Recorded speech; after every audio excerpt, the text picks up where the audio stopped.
Okay, so today we're going to do episode 9.3 in my Absolutist philosophy series, and this one is turning into a bit of an extreme one, this topic, because it's so long-winded, but there's a lot to cover with it, so I'm okay with it.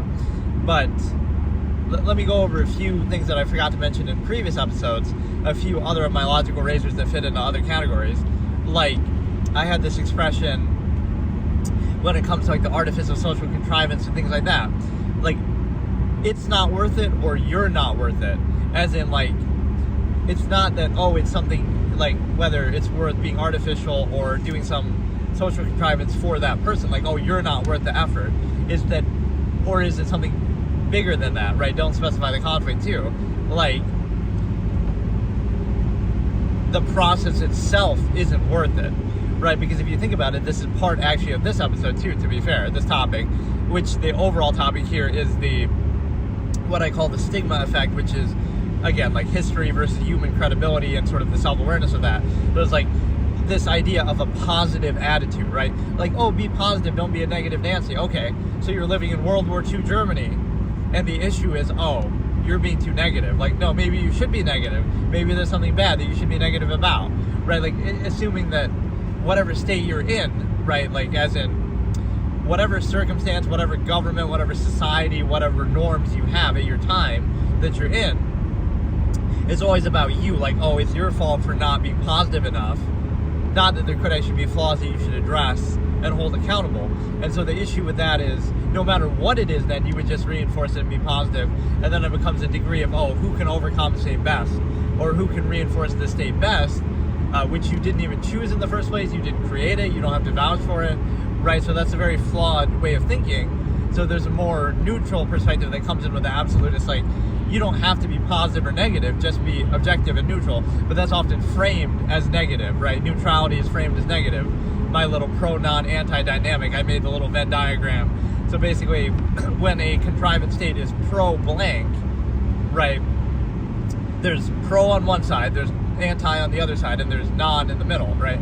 So when we need like an AI thing where, like, if I say an image, it'll show up, even though I hate AI, but like it'll show up on the screen and it'll show, oh, I make a Venn diagram and then do this, because like while I'm driving we can have some visual feedback. But no, it's the point is that on one side is pro, on one side is anti, in the middle is non. And so when a contrivance state is pro blank, like in favor of something, then non gets pushed over one level and is treated as anti.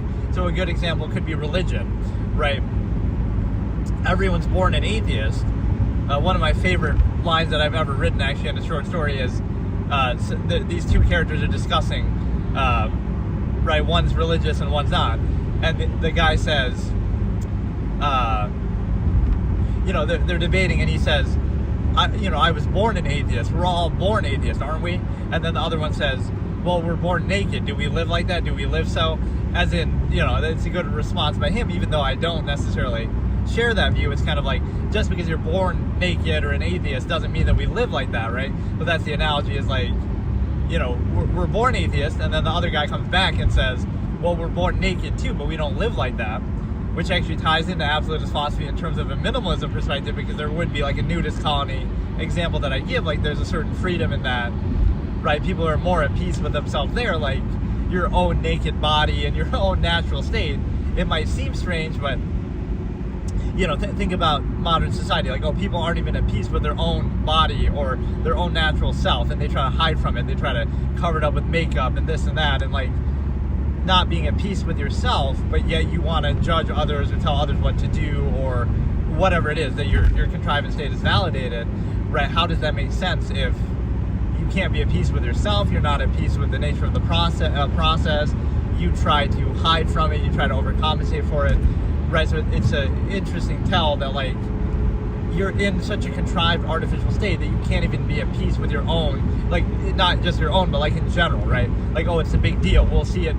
This is my other logical razor here, is repression leads to obsession. So we repress sexual things, and then society becomes obsessed with them as a result.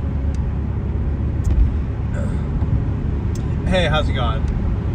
Which country I'm in? Sweden. That's an interesting guess. No, I'm in the United States. It's just New York, so it's snowing. But no, Yeah, we turned this into a GeoGuessr thing. If I travel the world, you can keep trying to guess where I am. Yeah, we'll go see Anna Cramling and her parents and play a game of chess. Hey Sloppy, how's it going? The Netherlands, cool. So yeah, what I was saying is the fact that, yeah, like be at peace. So like pretend, okay, society's a nudist colony, and there's this repression leads to obsession problem that, again, society tries to inhibit and censor and kind of play that stuff down and control it and restrict it. But because of that, then people become more fixated. It's like, oh, we saw this celebrity do a little nip slip on TV and it's a big thing, and you obsess over it and you make jokes. Canada is close to Canada. It's New York, central New York. Right, so we obsess over every little thing because it's repressed. Pretend you were in that nudist colony neutral state. Everybody's just free and at peace with themselves, and it's just a natural body. Everybody has those parts. Not a big deal. What would that do? What it would do is it wouldn't be a big deal anymore. It would just be normal. It would just be natural, which it is. So it shows you a little bit that you might think like, oh, that's funny, but humor is nothing more than cognitive dissonance. Or you might think, oh, that's like some way female in a video. It's like, oh, everybody's commenting about that and it's a big deal, and it's like, it might seem like, oh, that's funny or that's somehow interesting, but it just shows you the obsessive piece and do it, or, do it to the fullest without restriction, or the minimalist perspective where you could not do it at all. But either of those scenarios are free from it, whereas the half-mass state, which we have in society, which we call half-mass hedonism, is obsessed with it because you're kind of you're doing imbalance overcompensation. You create the imbalance by restricting it heavily, and then you overcompensate by acting out in a certain way, or you obsess over it kind of in partial ways. So you're never really at peace with the process, right? And so some interesting guesses today, though, as far as where we are.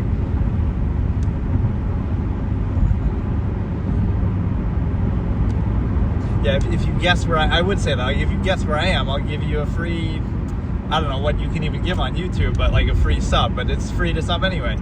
But no, it's like, there's too many signs that would give that away, right? That's what ruins GeoGuessr sometimes too. It's like, oh, we're trying to guess something, right? But it'll say on a sign, and even if it's in a different language, right, that can kind of bear itself out. But no, getting back to the point is that, again, the pro-non-anti fallacy, which allows you to, again, we're all born naked, but do we live so? And that's kind of like, we're all born atheists. But again, the framing and the fallacy of the pro-non-anti is the fact that,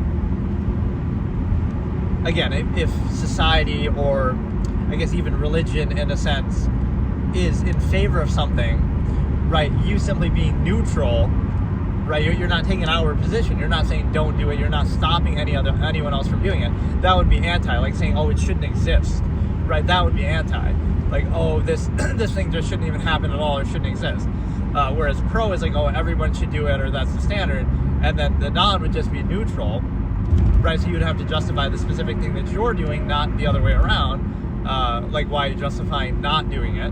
But again, the problem is that, again, you have pro, non, anti, which allows you to realize that there was a certain point I was going to make, and then I got distracted. Pro, non, anti tells you that, again, you're not taking a position, but it's kind of pushed over. So neutrality becomes anti because, again, the pro is treated as non. It's treated as an inherent false absolute, like it just goes without saying. You could kind of use morality that way too, right? The way that people sometimes say, oh, morality is absolute or objective, but it doesn't make sense, because if it was, then it wouldn't come down to human enforcement. I always hate that discussion, right? Religious people try to dunk on you. Oh, can you say this horrible event from history is objectively wrong? Well, objective implies something outside of human opinion and human control. So if it was objective, it wouldn't have been able to happen, right? It wouldn't have come down to people doing it, subjectively choosing to do it, or subjectively having to stop it, right? Like, they use that in a weird kind of way to try to dunk on people, but it doesn't really work. is either way, it comes down to subjective human enforcement. So like, either subjective humans are making something bad happen, or subjective humans are stopping something bad from happening or not doing it. So like, either way, it comes down to the subjective level, which is this is a core absolutist tenet here, is like human potential, right? There are no absolutes, so therefore you emphasize human potential in action instead of a fallacy, for example, like peasants working for heaven that I talk about. Like, you know, back in the feudal times, let's say, peasants would work for promises of heaven, so they would accept a lesser state in this lifetime because they're, okay, if you're a good little peasant and you do your work, you'll go to heaven and you'll be rewarded. Well, that's a way to control people, right, and not even be held accountable because you don't know for sure, okay, there is no afterlife, but they're still believing that. So instead of saying, okay, there is nothing like that now, they wouldn't settle for it now because they'll have to have more in this life or make the most of this life. So it's ways that you keep people from their own potential or from a full state of value, right? And so what was the other thing I was saying?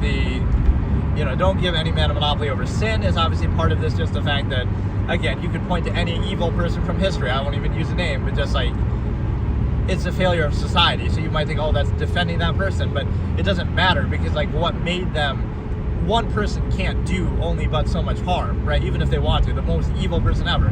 What does it require? It requires infrastructure. It requires support of society.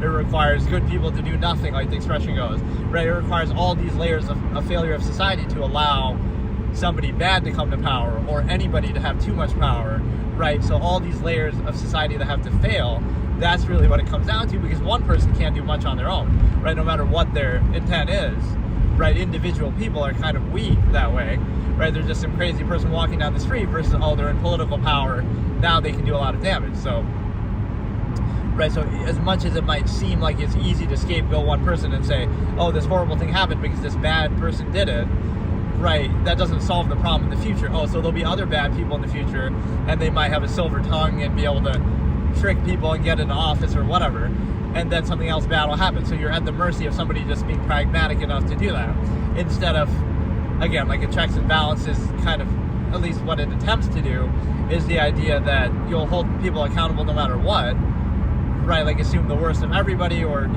understand the nature of the process. So there's one other topic I wanted to say on that first point. Again, like just the neutrality basis, like being neutral can sometimes reflect a contrived state back, right? If you're just neutral, you'll have certain things projected. So I have this one character in a story that they're labeled like 1,000 different things, right, by other people. So it's like they're always, it's sort of hard to explain, like whatever your enemy is, or whatever your, like, let's say, okay, we'll use just a political thing, like anybody who disagrees with you must be the opposite political party than you, right? It could have nothing to do with that. They might be the same party as you but disagree on a certain topic. They might be apolitical, they might be independent, they might whatever, right? But you'll frame it that way, like, so anybody who disagrees with you must be part of some group or some side that you disagree with. Therefore, that justifies you discrediting them because you've already made up your mind that side is not credible. So it's kind of self-fulfilling. But, right, so anybody who disagrees with you is a certain label, even if they're not, right? You just fit them into there because they must be, right? Because, everybody who's bad is on that side, or disagrees with you is on that side. And then since you already have a bias against that side, right, and you dismiss it, you're kind of, right, you're already sure that you're right. All the more, like, sometimes people say this stupid thing on Twitter, like, oh, I feel righteous, like, I feel like I'm on the right side of history, right? A lot of people were saying this a couple years back, I forget the context, like, oh, I don't feel bad for doing such and such because I know we're on the right side of history. It's like, anybody can just say that, or everybody always believes they're on the right side of history, right? You can't be the own judge of that. But that's kind of the speed of the media in the modern time, that it kind of, we're writing and judging history at the same time as it happens, because everything is so constant information cycle and overload and all of this. Hey, how's it going? From India. Alright, so let's look at a few concepts here before I get into the main meat of what I was trying to talk about, is like the non-value placeholder, right? And so I've talked about this where pretend there was some form of absolute value. So if there's a form of absolute value, you could pursue it fully all the time and there'd be no inhibition. You wouldn't do it for gratification or ego or anything like that. You would do it for the result, you would do it for the process, right? If there's absolute value. If there's not absolute value, you could say a religion or whatever, in whatever form you treat absolute value, but you would do it fully then, and there wouldn't be any of this half-mass state where you do it a little bit, but then you distract yourself with entertainment, or there wouldn't be that compromise. If it's something worth doing, it's worth doing fully. If not, if there is no absolute, then there's no basis for outward insistence to tell other people what to do, for empirical structure, authority, etc.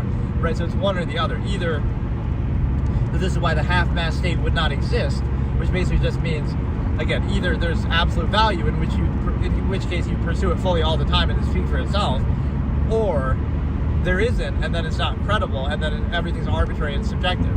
So it doesn't justify the authority, empirical structure, right, that we talk about. And then one thing I forgot to mention in my rule by omission episode is the fact that, like, how emotion or ego and things like this, appealing to those things, social contrivance, right, is a way, called the personality, is a way for the mediocre to rule over the masses. This is one of my old expressions, like, so how did the mediocre in the modern times rule over the masses who might be just as capable or more capable, right? They don't do it by being more capable themselves. They do it by somehow appealing to that side, like bypassing critical thinking and be like, oh, what a nice guy, or, you know, we appeal to personality, or we kind of bypass critical thinking through some means, like even like marketing, appeal to your emotion, things like that. So that's why it's not a true meritocracy, because they try to control you that way. So that's how mediocre people who aren't the best at something, not even saying that, oh, you know, the best as if to justify their position in a higher, you know, authority structure. So it's not that, oh, they could be better than you, but that's not the point. They're not so good, better than everybody, or at anything, that they would justify being in that position. So it's more like they have to bypass, like, oh, they're a nice guy, it's a personality thing, it's some other way to certain identity politics, right? Like, get you to focus on anything besides their actual capability that would justify. And even then, right, the perspective here would be that even if they are very capable, okay, they're a useful idiot, like, let's get the best out of them and that's it. It still doesn't have to be where you kind of obsess over it, or you kind of get caught in the cult of personality of somebody, because it doesn't matter. Like, let them serve their purpose and that's it, right? So even like the idea of them being impressive, like, oh, look how capable this person is, they did this and that. I have a character here that I use in this is more like an archetypal character where, you know, oh, they cured cancer and they made renewable energy and they did all these things. And so that still doesn't make them right about everything, right? So you pose that as an extreme example, right? They could have done all these impressive things, the world's first trillionaire, they terraformed the whole solar system, they do all these crazy things. And people always think I'm talking about Elon Musk with that, but I posed that example before I even knew who Elon Musk was, like over a decade ago, right? He's just some fictional character who like did all these different things. Oh, they made renewable energy and they cured cancer and they become the world's first trillionaire, right? But I use that as an example to say even that person, that doesn't mean everything they say is right or validated, or right. You can still have that debate, which takes me back to another expression of mine where I said, like, these two people are up on stage and one of them's highly experienced and accomplished, like that guy I was talking about, and then somebody else is just like an ordinary person, like they win a prize to get up there or something like that, right? And so then they start the argument. The accomplished person starts the argument by referring to that, or at some point they refer to that, like, oh, but I'm more experienced. And then the other person says, you can't bring that up because that's not an argument. Well, the reason why you have the microphone, right, your experience is why you have the microphone, but it doesn't obligate us to listen or to agree, right? It doesn't make you right. That can't be the argument. So, like, you're up here on stage, unlike me, because I won a contest and I'm an ordinary person, right? But you're up here on stage, you have the platform because of your experience, your accomplishment, etc. So that's why people are willing to listen to you. But now once you're there, you can't use that as an argument, like say, oh, I'm right, or I deserve to be up here because of that. No, you're up there because of that. Now you have to be held accountable to it, like, what you're saying has to make sense, or you're held to a high standard, instead of just always leaning on that and saying, well, I'm always right, everything I say is right because of my stature. And if you question me and you don't have that stature, then you're automatically wrong. Like, that's not a very logical basis to use. And so, okay, now let's look at one other thing to do with that, and then we'll get into the main topic, which is, again, like, you pose anything that's treated as a false absolute is a way to control you. And the whole irony, again, an absolute doesn't pose that you do something absolutely, like, fully. Okay, this is absolute, so shouldn't you dedicate your whole life to it and this and that?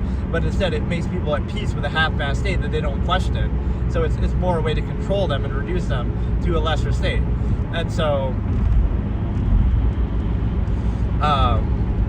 like, a false absolute to value or to specify something, I always talk about that. So you take, like, an inherent process, like the stimuli acme, like sex, let's say, and you limit it to one person, so you have to pose that now as an absolute to bypass the cognitive dissonance of, well, you could be with anybody else in the world, but no, this one's absolute. You're not doing that because it actually is. You're doing that to sort of trick yourself, right, and appeal to the ego to justify and rationalize specifying and limiting yourself that way. And so that's the typical kind of process to control you. And sort of like whatever you treat as the default in society is what would most control you, because looks like kind of blurry on there actually, but my windshield is maybe dirty. It doesn't look that bad to me, but on the screen it does. But no, it's like whatever you treat as default, it goes without saying, it's absolute. That's what most controls you. Right, not that it's actually true, it's just the one thing you don't question. Right, you could question everything else. If somebody introduces a new idea to you, right, you would question that. You would critically think about that. If somebody even has you try to question something or think about something, like what I'm doing here, right, being objective and trying to analyze, that would seem outward, and that would seem like, oh, you got to think about that. But you don't think about the inherent things that go without saying, like, again, how you're indoctrinated in youth before you can think for yourself, how, you know, society's already established, preconceived, certain things that are just already established. Like, traditions are a great example. Like, oh, you do Christmas and you do Thanksgiving. Like, you just do that blindly, mindlessly, right? Whereas if a new one was introduced, you would question that. So you just take things for granted and preconceived and treat them as an absolute. So yeah, last session we talked about don't specify the conflict, and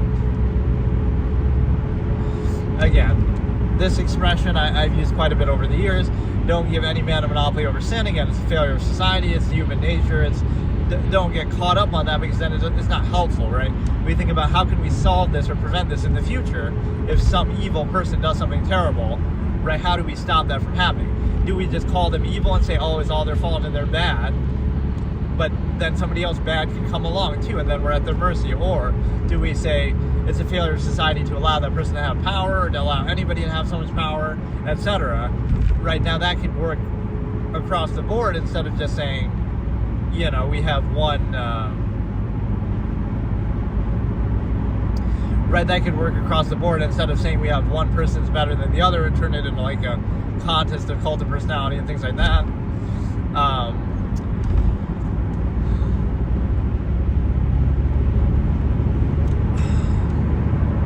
Let's look at the larger process versus the initial basis, which I talk about, where larger process is like something that, you know, is the underlying reality behind something. The initial is like the specific thing that's in front of you. So it's kind of like, oh, you're at a store and this nice sweet old lady is at the counter. But actually, right, and that's what you respond to. Either you give them a hard time because of something that's you feel like is overpriced or this or that, or you go easy on them because, oh, she's a poor old lady, so you feel bad for her. But you don't realize, oh, they put that old lady there on purpose, right? This big empirical corporation and all this, just so that you respond that way. So if you're aware of the larger process, you wouldn't specify the conflict. You wouldn't say, oh, that lowly foot soldier, if you will, in this process is the problem, or give them credit or benefit of doubt. You would focus on the larger process and be aware of that. It was kind of like this, again, this is rule by omission again. If the owner themselves was right there, you might be judging them or ridiculing them or looking at every little thing they do, but because they're just out of sight, out of mind, now you act like they're perfect, or they're not something that you're going to actively criticize because you're just giving them the benefit of the doubt, right? So that's the way to truly control people, is just don't be there, just be out of sight, out of mind. And so you sort of bypass accountability rather than actually appeasing it, right? So again, like any billionaire would be like, oh, we want to be all politically correct, or we just want to not even say anything at all, right? And then Elon Musk says stuff and then gets in trouble for it. It's like people get mad at him, but actually he's doing something positive. He's being honest and open about it. Even if you don't like what he says, that's fine, but at least he's being open about what he actually thinks at the risk of his own net worth and such, whereas a lot of other people won't do that, right? So you're kind of rewarding and punishing the wrong thing, right? You're rewarding not saying anything, and you're punishing being honest, arguably. So yeah, World War II Germany and current China, I use as two examples constantly just to say, look, this is a failure of society. So if you were there, right, what would you do? Would you say, it's your fault that you're failing to abide by the current social norms of that time? Or should we do like a bit of a credibility check and say, well, no matter what the era, no matter what the society, right, we should be weary of that and never be too content or indignantly insist upon our current state and act like it's absolute, that, oh, things are the way they are because they're meant to be, instead of just, okay, they happen to be this way, we can make the best of it, we can also try to hold it accountable and improve it instead of treating it as absolute, right, and being too complacent. And again, in that sense, this is intrinsic to the Sigma effect, where like, oh, an absolutist would never make the same mistake twice. But not only that, but even in history, right, you would look at history and, oh, let's not make any of the mistakes that people have ever made throughout history. And so it wouldn't be specific, like, oh, this leader did this thing. It'd be like, oh, a human being in this position of power could do this or that, or could be controlled this way. So we would apply it the same way. So it's looking at the big picture, not just getting caught up on the specifics of like, oh, well, it's Trump or it's Biden or it's somebody like that. It doesn't matter who it is, right? You're looking at the process of how that actually works, the dynamics of power, the resources that you give them, the basis by which you support them, right? So it's not about who wins like a contest of personality or something like that. It's the very fact that it is one in the first place, right? But that's kind of how people are controlled, right? They'd rather squabble over who can appear better rather than realizing we shouldn't go by appearances in the first place, right? That's not a very credible basis. They'll only show you what you want to see, right? Things like that. So you're being controlled by a process. So you'd never make the same mistake twice, because you'd be, well, first of all, on a personal level, you'd be very bothered by it. Like, you wouldn't just whatever, deal with it.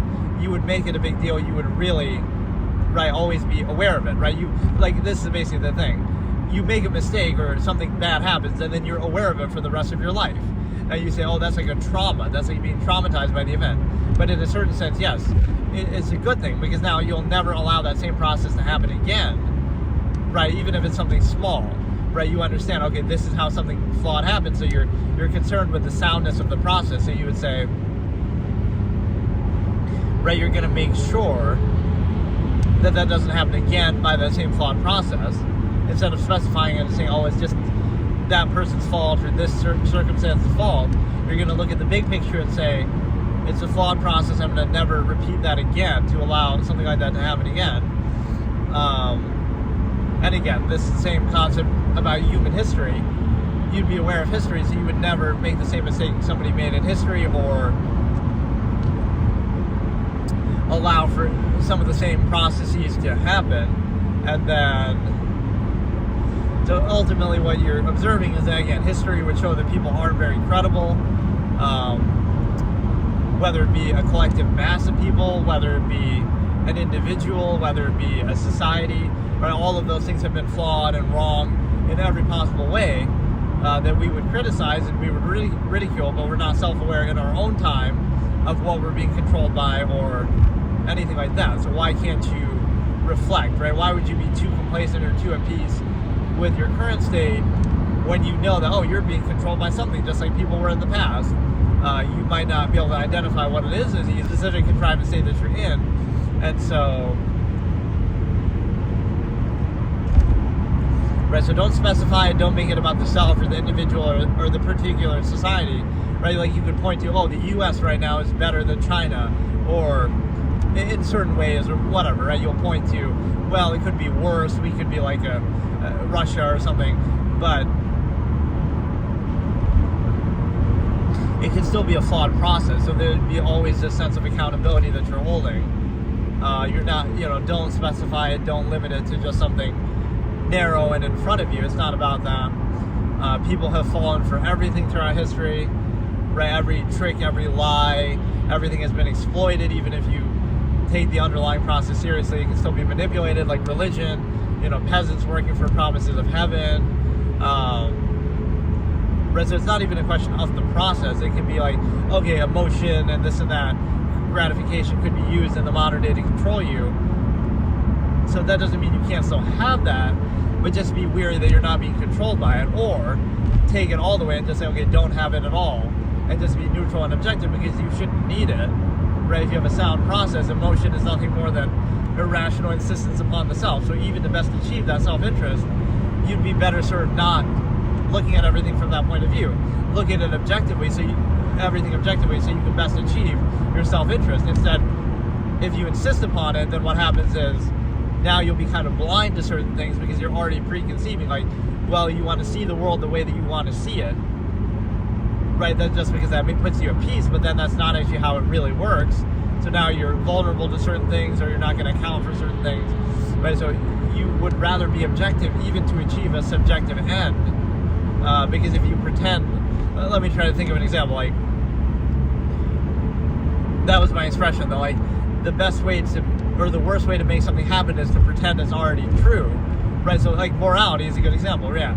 When people say morality is absolute and inherent and objective, well, if it was, then you wouldn't have to do anything. Then, okay, let's get rid of the courts and the law and just, oh, it's objective, so it just happens without any human intervention needed, right? Because that's a layer above humanity. Like, God should just strike you down, or this or that, right? Instead of realizing that it's not objective, so that's how we can best try to uphold it, right, on the subjective level through courts and police and cops and everything like that.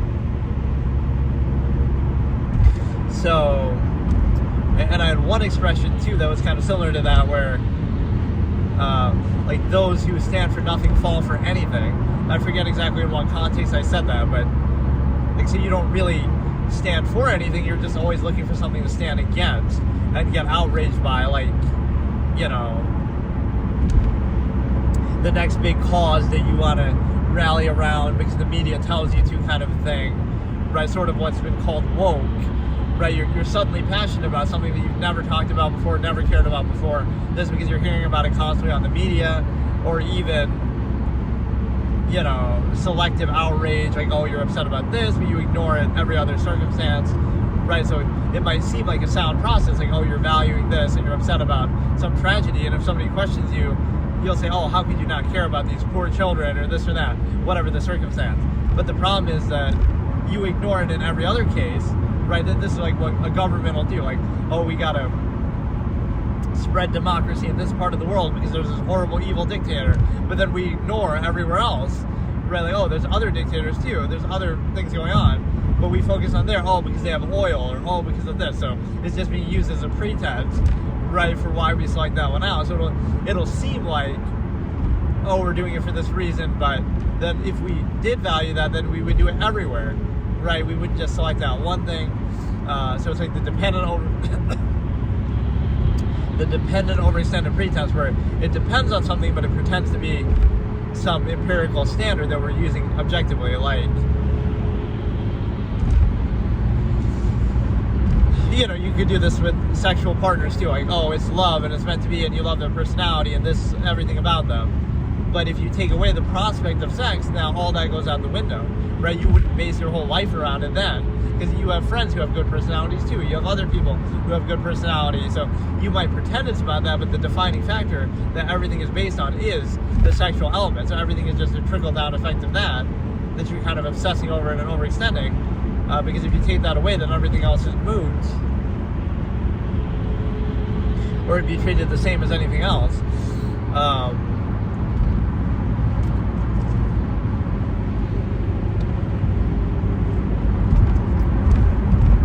Yeah, like you would be made to believe in things that aren't true.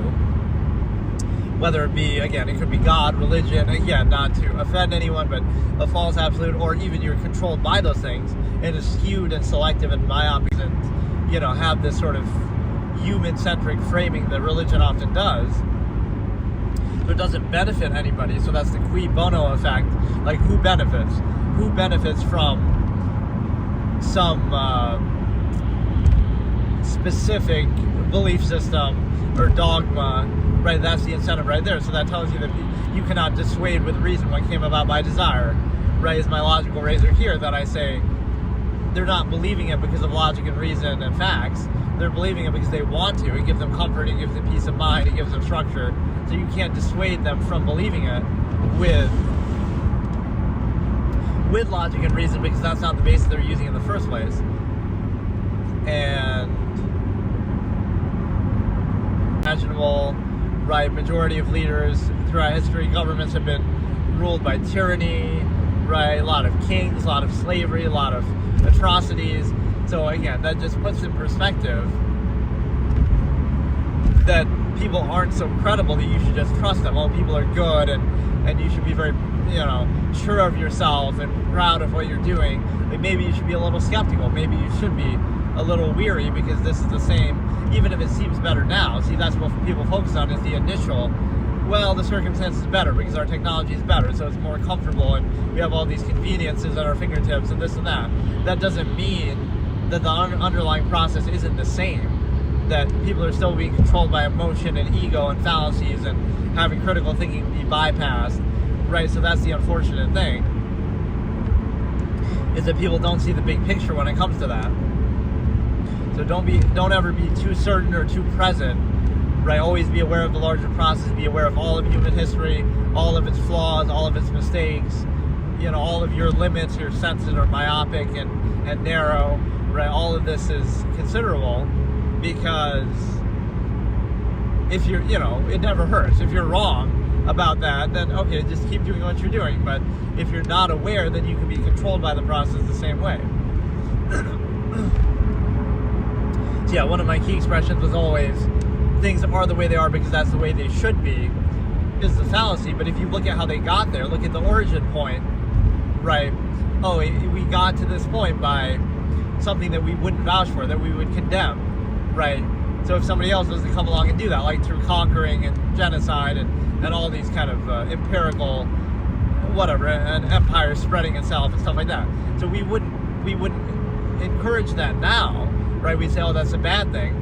But you wouldn't be in the position you're in without that. So it's kind of like, if somebody came along now and did the same thing, then, oh, I guess they're right too, and things are the way they are now because that's the way they should be. So there's no sense of like self-awareness or reflection that, okay, the way we got here is arbitrary. It's just people did it by force. People did it by, you know, sheer will. So that doesn't mean you can't make the best of it now, but you shouldn't take it for granted or absolute because it just happened to be, right? It's certainly not absolute. So again, there's not much credibility in that. You should be very weary. People have believed and fallen for anything imaginable throughout history.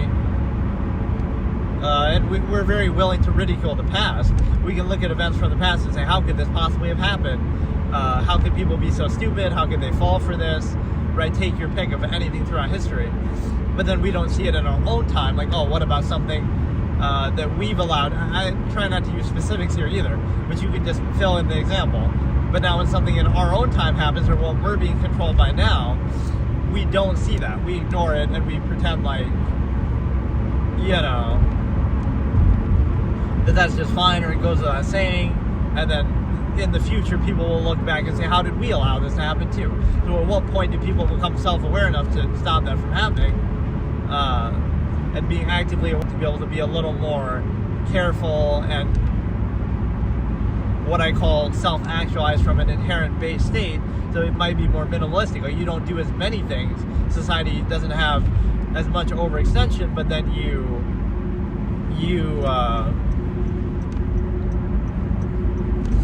more in control of it. You're more aware of it. It's more of a sound process instead of, let's spread ourselves thin. Basically, we have so many people. We have so many kind of little concessions that we make, right, in the name of a mass of people. Like, even that's a great way to control people. Like, everything you're doing is for other people. Okay, but if you truly valued other people, this goes to amalgam theory, you wouldn't have all these luxuries and entertainment, escapism, and 3 meals a day, because you'd be making sure people aren't starving somewhere and things like that if you truly cared about people. So it's not that you care about people, it's that you use that as a pretense to be controlled, but then it's a net negative because, okay, we care about people, but then as there become more and more people, let's keep having kids and keep overpopulating the planet to whatever. I don't like those terms, overpopulating, but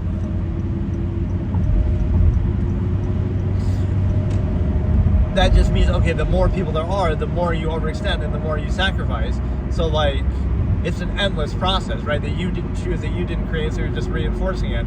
Again, the self-actualize from an inherent base state, you might decide at some point to kind of settle that down. You wouldn't keep doing it because it's zero sum. So, right, you wouldn't just keep reproducing, well, as I call stimuli acme preservation. At some point, people would just choose that on their own. It's not, I know people sometimes think about governments and depopulation and stuff like that, but just on an individual basis, right, from a state of value, you would be weary of that, because at some point, like, you keep overextending, right, this core minimalist concept of the village of 100. If the world was a village of 100, right, that would be different, right? Then those 100 people's lives would be that much more free, and the world is their oyster, right? Everything is theirs for the taking. So all these conveniences that we look at, like, but we wouldn't have running water and electricity, but you wouldn't need it, right? You don't necessarily even need it now, but for the mass of people, it would create chaos if you didn't have it. Whereas with that smaller number, people did just fine throughout history. They could be content, they could be free, right? The world is theirs, so they don't need running water because all the water in the world is theirs, right? They don't need electricity because they have all the resources around in the world. Whereas in the modern day, it's all, you need those things because everything's monopolized by corporations and government, etc., right? So there's a self-created fallacy there. You only need these things largely because of that subversive state in the first place, right? Because you're being restricted, you're being controlled, everything is controlled, and then it acts like that, validates it. Like, this is one of my favorite expressions too. Whatever would you do without society and all its conveniences? Right, and then I say in the absolutist phrasing, well, imagine what you could do without its restrictions. Imagine if you were free and uninhibited and it didn't restrict or monopolize or do any of that. Now the whole world is yours, and it might be a Darwinistic state, right? But then again, from the absolutist perspective, you'd rather fall before that than to be enslaved in a half-mast state, right? So you'd rather be able to be free in your inherent absolute self, and then you decide to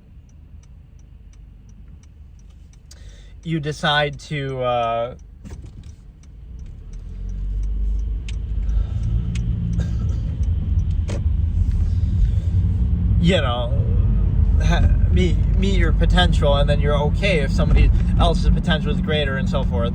But instead you create this half-mast state where you restrict everything, overextend everything. But again, from the population perspective, that's why the stimuli acme is such a big concept, is that you make sure that overextension is your choice and your control, right, instead of just mindlessly doing it forever, because then it just keeps increasing over and over, and you keep using that to rationalize in a weird way, like, you're doing something to help other people or for the benefit of the collective mass of people. But how big is that collective mass, and how much are you going to overextend for them? And it's just a pretense, because if it was truly about that, then you would value them more. Like amalgam theory, again, the idea that you have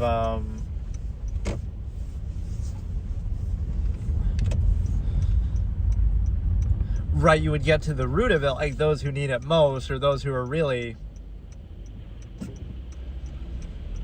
in a bad state, right, give up a meal a day for that instead of, oh, we're gonna sacrifice some little minor convenience for some other convenience of more privileged mass of people.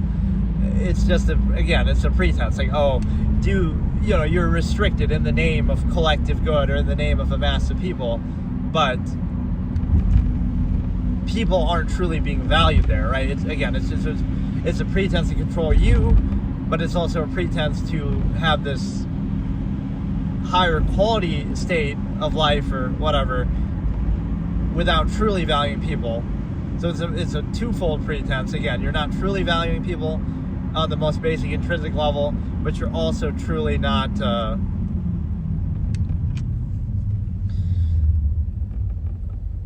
being free either. So again, it's a pretense in that same way, like, because it sounds good, right? Like, oh, sacrifice this and be inhibited in these ways, but it's for the benefit, it's for the greater good, it's for a collective of people, right? It's for the benefit of people. But the problem is that, okay, so how many people then? Let's have 100 billion people. Let's have 200 billion people, right? We'll just keep increasing that, and then it's like, okay, now you have to sacrifice more and more in the name of that, and again, it's never to the lowest common denominator of, oh, people who are starving, let's build our society to operate that way to help them first. Oh no, we wouldn't do that. We sacrifice, again, conveniences for other conveniences, right, at a higher level. So it's just something totally different.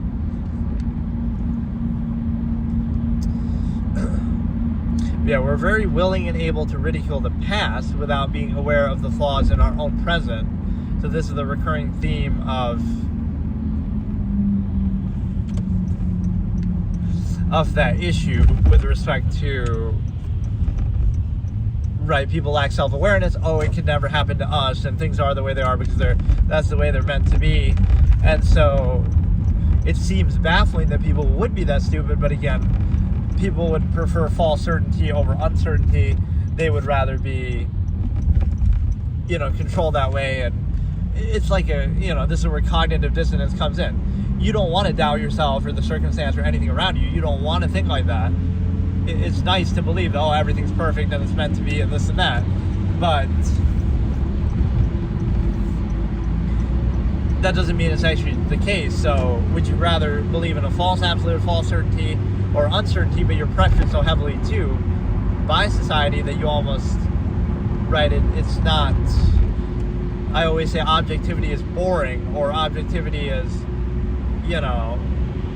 doesn't serve a particular purpose. So it seems to, there's no incentive to be objective, right? Whereas, there is an incentive to be very pro-contrivance, and in a limited state, it gives you peace of mind, it gives you rewards from the state that you're in, right? You'll be socially rewarded, whereas being objective doesn't help you at all, right? And it doesn't even make a specific case for a specific end. So being subjective and myopic and placing undue emphasis is a good way to specify things to your benefit or a certain point of view that you're trying to go for. So let's look at the machination process, which that really should be its own episode too. I don't think I've done one specifically called that, but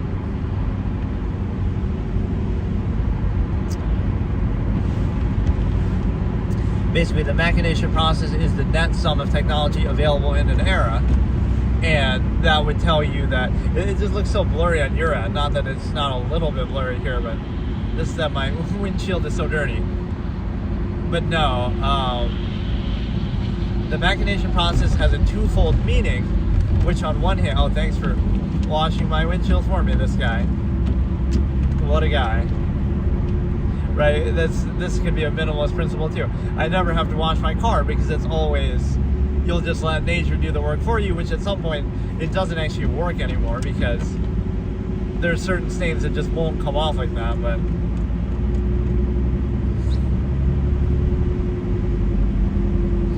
yeah, the machination process has a double meaning, and the double meaning is the simple fact that it's the net sum of technology available in an era, right, which defines the state of morality and culture and everything like that. So you might think, oh, you have you like this hobby and you have this interest, but it's only because that's the technology available in there. What are the chances? right, that you would. So you choose between sort of what's chosen for you, right, what's available and what's prevalent then. But it's sort of like the preconceived basis of value. If you think about everything that you value and what you like, right, oh, you were exposed to it when you were young before you could even critically think and choose for yourself. So there's no special meaning to that. So if you had been exposed to something else, you would have liked that. Or if you hadn't been exposed to this one thing, right, you wouldn't like it. So it's this non-choice reaction insistence that's your, same thing with like nearness postulate and culture. Why do certain cultures like certain kind of foods or associated with their culture? Oh, it's because the environment that they're in happened to be, right, prevalent to that type of food. And so when people get offended by that or proud of that, it kind of is a fallacy. You're insisting upon something you didn't choose, right, and acting like it. This is where the ego is kind of a problem and used against you, because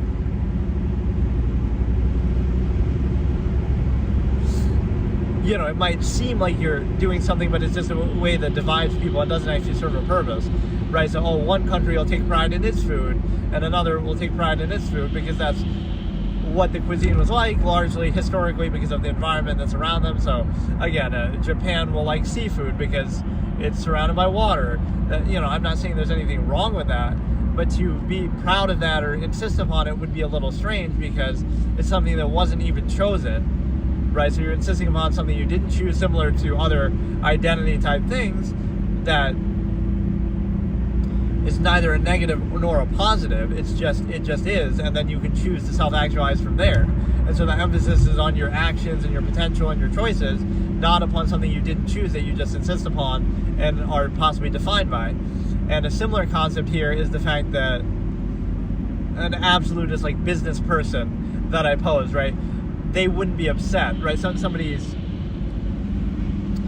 gets rejected, right, of a certain race, let's say, and they're not looking at it from that perspective one way or another, but they'd be upset. Why? Even if you pose that, oh, they'd be upset because we don't want them to go to our competition, right? So they're looking at it from a more basic point of view, like, right, pretend there's some bias there or something like that, right? From this absolutist point of view, you'd be upset, like, oh, if we turn down a highly qualified candidate, then they'll go to our competitor and then they'll beat us out and then we'll lose and we'll fall back. So for strictly cynical reasons, this is basically like a scene from a story, right? Someone's turned down and there might be some bias against, present there, but they're not upset necessarily from that perspective. It's that they would never do that, because even if you had a bias somehow or for whatever reason, you wouldn't let that define it, because again, it's too important to, why would we turn down a highly qualified, capable person for the job just for some petty, superficial reason like that, even if it was something that you somehow did value, right? Then they go to our competitor and then they'll beat us out. So for that strictly, seemingly cynical reason, that's why you're upset, right? Or that's why you wouldn't do it. So even if you want to look at it from that way, right, so you're not doing it for like, oh, equality and we're so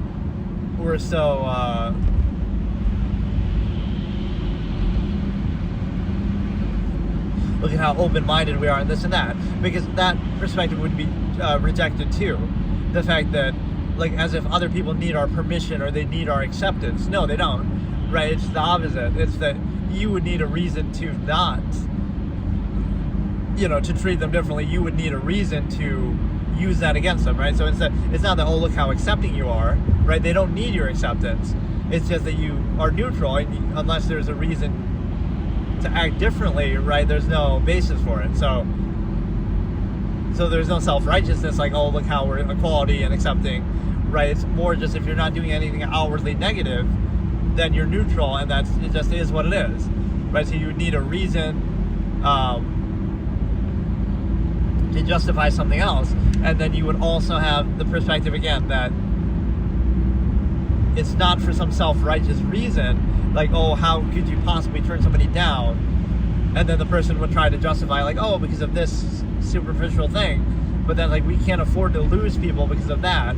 We care about the actual practical results, like somebody who's actually good and qualified, but now you're turning them down for some arbitrary reason. So we're not being self-righteous, they wouldn't be self-righteous that, oh, that's the wrong thing to do in equality.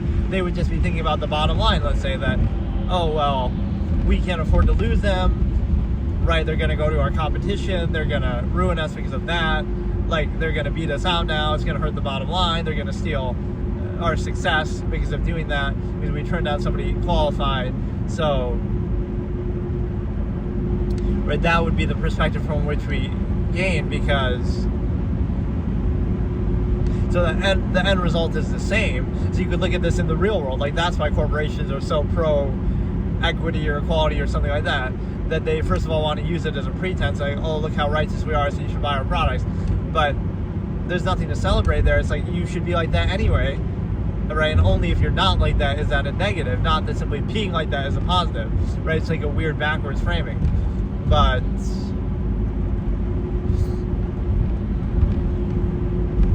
yeah, it's the idea of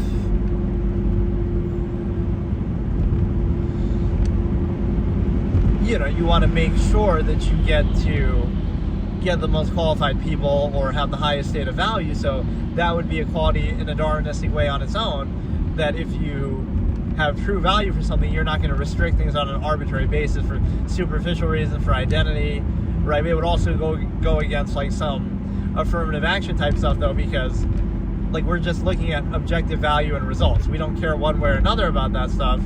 So just, let the value speak for itself. But that's not actually how the world works. Yeah, the machination process is the net sum of technology in an era, and it's also the way that people are controlled and defined by it. So, like this, it meant two separate things, actually, how I used it. The net sum of technology in an era, how that defines morality, etc., interest, things like that. But it also is how you're controlled in that era, whether it be through that technology or otherwise, or like despite that technology, that even with having the internet, you're still controlled by something. So it has to be a new way to counter that, right? That's how it operates. The way that you're controlled is directly related to either by the use of those same things or accounting for those things. Like, well, if you have the internet, we can't control you by saying there's an invisible man in the sky, and if you behave good, he's gonna, even though some people still, you can believe that, but it's not as powerful as a use of control, right? Like, oh, separation of church. As a person, you might take pride in it, but you realize it's a direct result of that technology you have available. So if you were born 1,000 years ago, you'd be very different. You'd be controlled in a different way. You wouldn't have had the freedom to do a lot of things. So you could say the freedom is a result of that technology, but it's kind of more that it creates a state of the mass of people that is harder to control, right? People naturally become more free because the technology available allows for that, right? Mainly the spread of information, right? It's hard to control people when they have the internet. It's hard to, that's why you see in certain governments the same thing is still done, right? Like China censors those things heavily because they understand that. So that's the difference in freedom, is not, nothing more than access to information, the internet, resources like that. That makes all the difference in the world. So if they had the internet in feudal times, it would change things drastically. Or but again, it'd be, if they were allowed to use it, because even of the things they had then, right, everything's going to be heavily controlled and tied to the power structure in place at the time. And so I almost want to get a car wash because of how much this seems fucked up. Especially since I keep doing these types. Or maybe I should go in a car wash in this very moment. Or like, let's do, it seems silly, but let's do a ASMR car wash type thing, maybe. Right, I'll actually show it to you and let you see it on live. That's kind of a fun idea. I was thinking, like, what are some interesting visual things I could show you, but that could be one.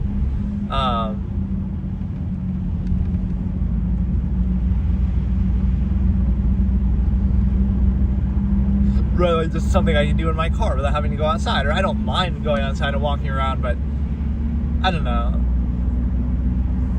Alright, so yeah, we'll leave off on the machination process topic.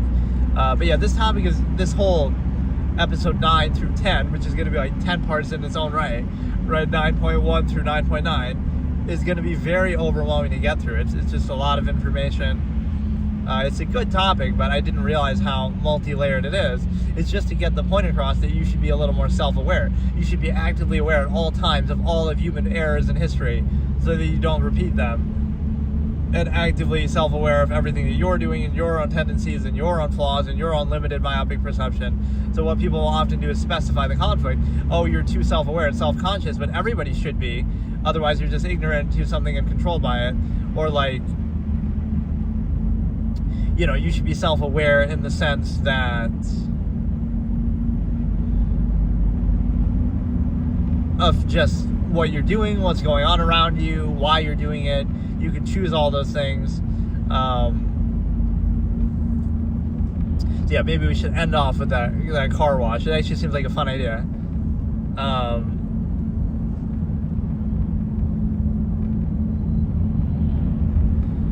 I guess if there must be one around here somewhere. But yeah, it's a good topic. It'll go on for a little bit. This is mainly what I'm trying to do on YouTube, because see now, like later I might do something like a gaming related thing, but I don't want to neglect Twitch too much. That's kind of what I've turned it into. Is like, okay, I'll do Twitch for gaming related stuff, and I'll do this for the just chatting kind of thing that we're doing here. So that we kind of are doing both still.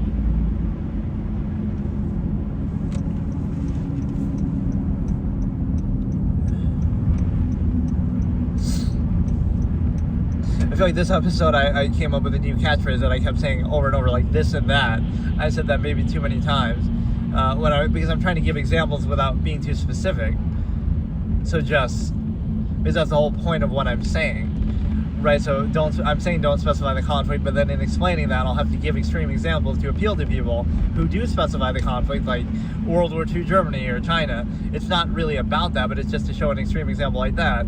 Even in an extreme example like that, it still doesn't matter because you see the big picture. Right, you should see the big picture.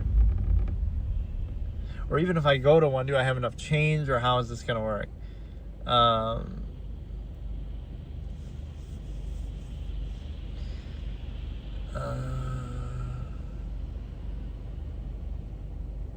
You know, it just seems odd.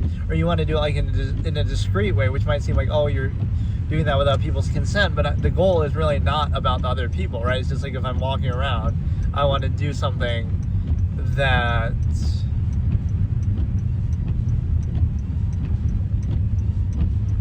you know, just to show certain places and activities and different things I'm doing. As if there's really anything interesting about that in the first place, but somehow people do think like that. Right, even though I ridicule this sort of thing, IRL stuff, it's still more interesting than looking at a notepad, I guess, the whole time. Right, even if the goal is, but see, sadly, I'm still appealing to that a little bit. I might say, oh, it's more about the ideas of what I'm saying, but for whatever reason, I have to do this still. Or like, you're still appealing to this a little bit. Right, something that has nothing to do with it, but whatever, you get like a random visual feedback for what I'm doing.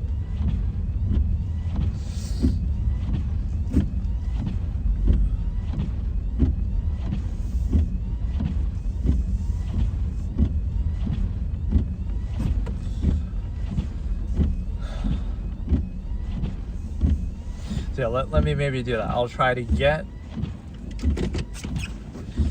look for a car wash, because I am noticing that a lot, and see if we can do this. Or like, let me gather up some change. Like, I don't know how much a car wash typically costs, even. I do it so rarely. I have all this random change in here. But because they typically don't let you do cash either, so.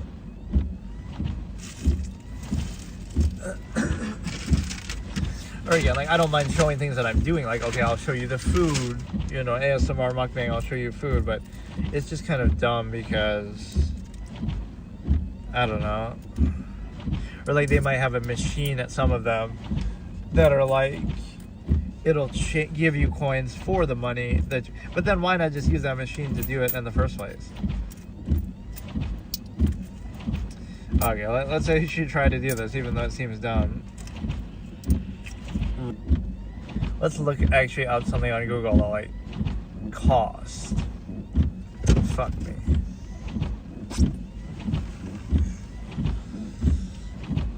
car washes vary from 5 to 15, 20 to 40 for mid-range automatic washes, up to 25 to 100 for full service and detailing. Okay.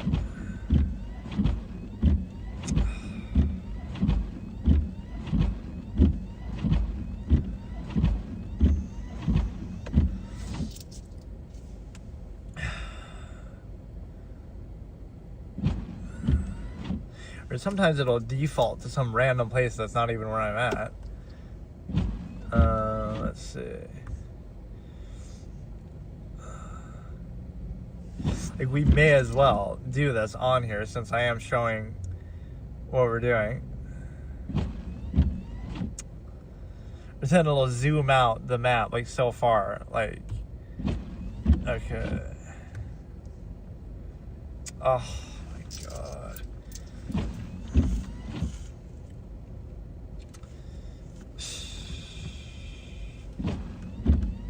It's like with laundromats and shit like that, like they won't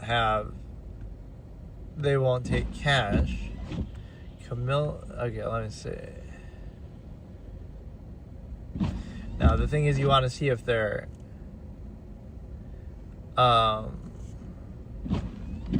if it's like autumn, or oh no, it is showing me a laundromat. Fuck. Closes soon. Must be closes at like 2. Is it automatic or what? After I covered my car in soap, the light shut off.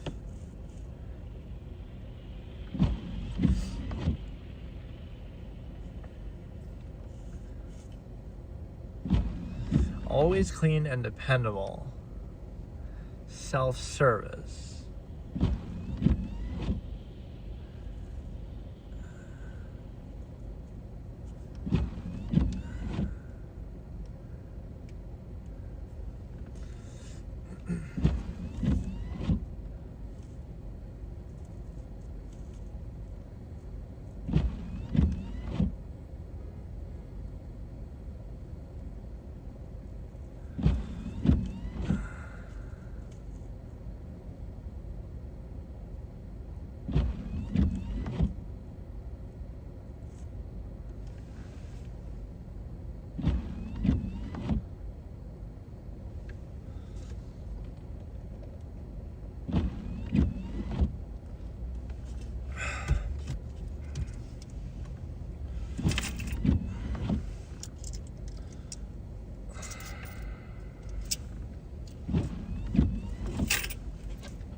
Okay, let me just pick one. I can't tell whether some of these are like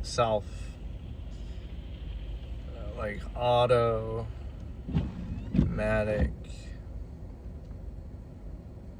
Right, they don't.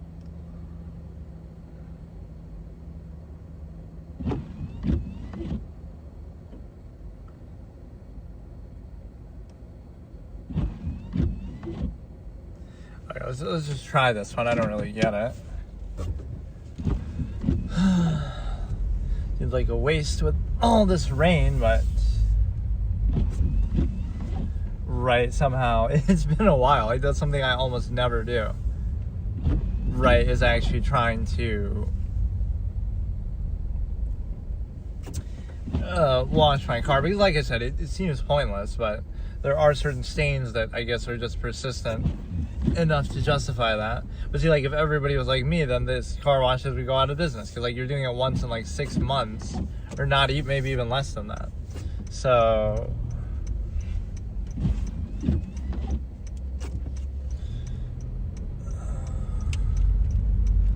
yeah, let's get the visual feedback of what this is gonna actually be about.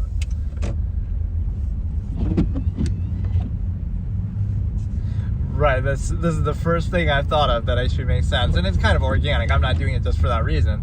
I was just feeling like I should do it anyway because I was kind of noticing how unclear it is on there. I guess it doesn't seem that unclear to me, but right, like, and sometimes it'll like fog up that way.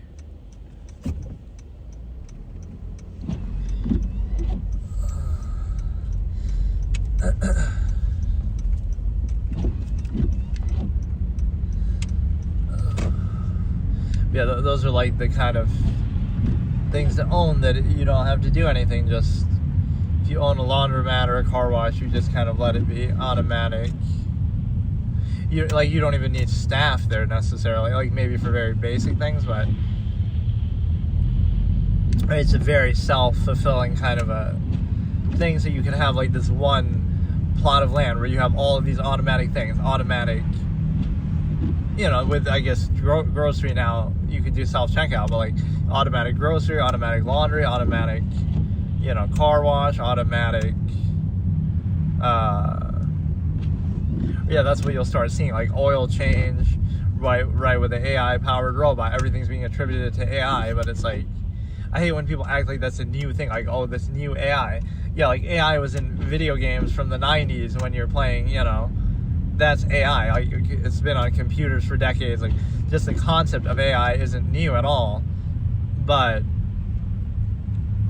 obviously what they mean is it just being a certain level of advancement where it's getting more complex. But, right, like in a video game, you're always playing against AI. In chess, chess AI has been better than or you know what, that won't even work now that I think about it, because we're running on the, god damn it, we're running on the Starlink thing, so of course it's not gonna work,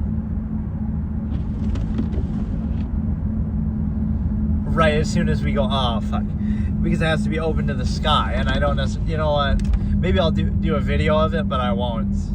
Okay, so I'll end here, but then I'll do a video, I guess.